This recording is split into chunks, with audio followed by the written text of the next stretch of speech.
គេហៅថាស្គឹបស្កៃដល់ប្រយាករសាស្ត្រ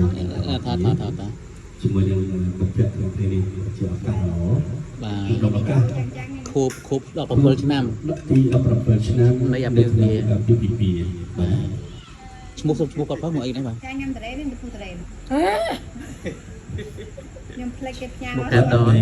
យ៉ាងប្រយាករនេះកាន់តែសប្បាយរីករាយបន្តទីនេះមានទៅដល់ទៅពីបងទៅទៀតមានដល់ពីបងចំរៀងដែលមានចំណងមកថាដំណាក់ចង្អាបាទដំណាក់ចង្អាបាទសូមសម្លេងស្នូលដល់តែដល់ទី1បាទចាប់បានជួយតាតាជួយចុចបាទដំណាក់ចង្អាបងដើរពុកទេតែកូនដើរលេជបេទូខ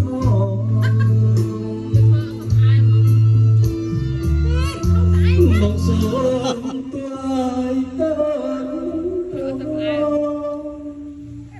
អូនអ៊ីណាអូចាំកាច់អូប៉េរ៉ាទ័រ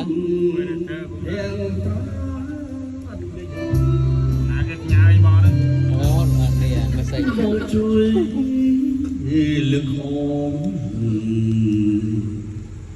ដកដងសំដីไรនេះប្រអូននេះរាប់ឈ្មោះជីវ៉ាណាគេមិនសេកមកបាយមកចេញនៅតែបាត់នងនេះនៅ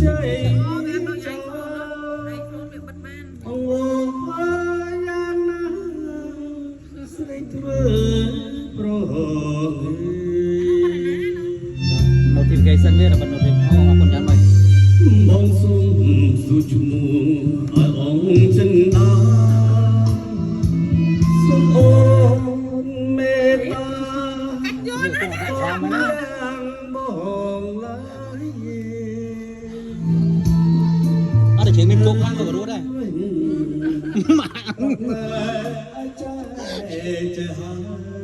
អត់ទេបរោះអត់គោកខ្លាំងមែន